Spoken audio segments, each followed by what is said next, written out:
رسول خدا آفتاب ہدایت سلام علیکہ سلام علیکہ۔ یہ ہمارے علماء مشائخ کی قربانی کوئی معمولی چیز نہیں ہے۔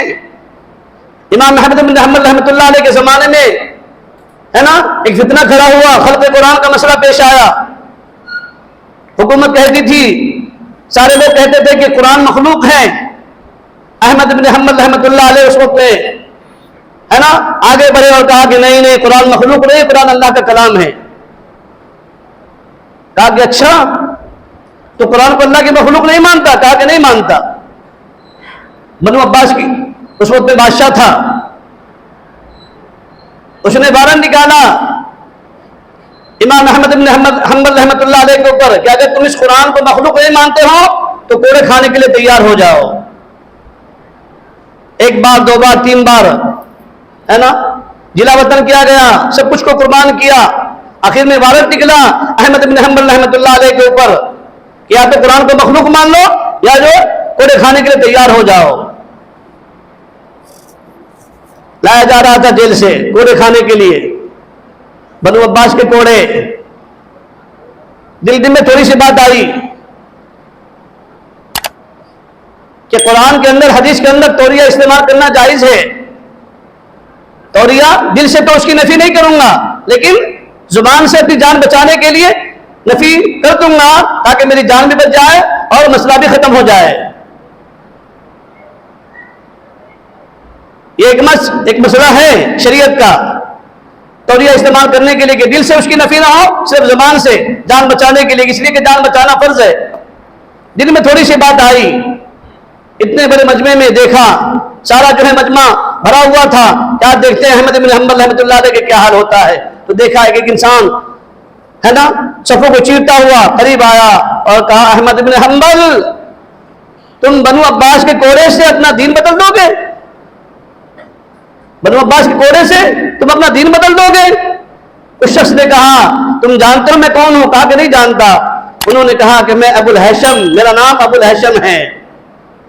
اور اس نے کہا کہ دیکھو احمد بن حنبل رحمۃ اللہ علیہ، میں نے ہزارہ کوڑے کھائے ہیں بنو عباس کے بغداد کے اندر، لیکن میں نے چوری نہیں چھوڑی ہے، اور تم دین حق کے خاطر بنو عباس کے کوڑے کھا کر جو ہے نا دین کو بدل دو گے؟ فرماتے ہیں احمد بن حنبل رحمۃ اللہ علیہ، اور ہمیشہ پوری زندگی پھر دعا دیتے تھے ہے نا رحمہ اللہ ابو الہیثم، رحمہ اللہ ابو الہیثم۔ ایک دن بیٹے نے پوچھا حضرت ابو الہیثم کون ہے، آپ کس کے لیے دعا کرتے ہیں ہمیشہ؟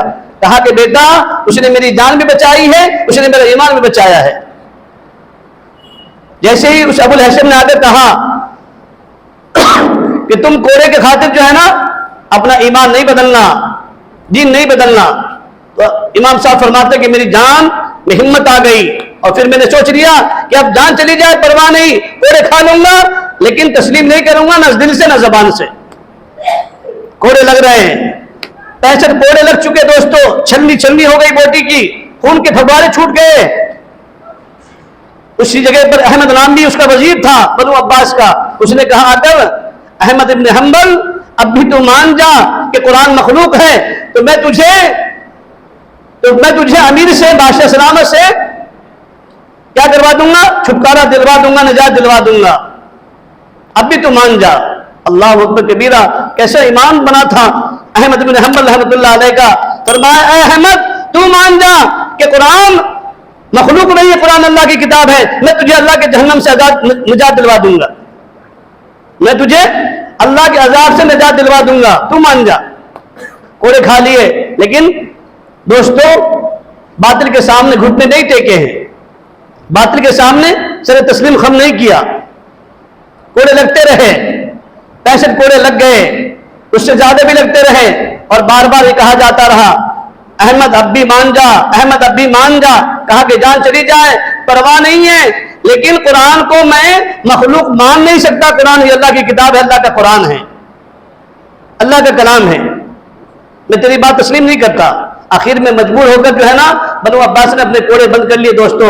لیکن قربان جائیے احمد بن حنبل رحمۃ اللہ علیہ کے ایمان پر کیسے ایمان بنا تھا کہ 70-80 کوڑے کھا لیے، لیکن باطل کے سامنے سر نہیں جھکایا ہے دوستو.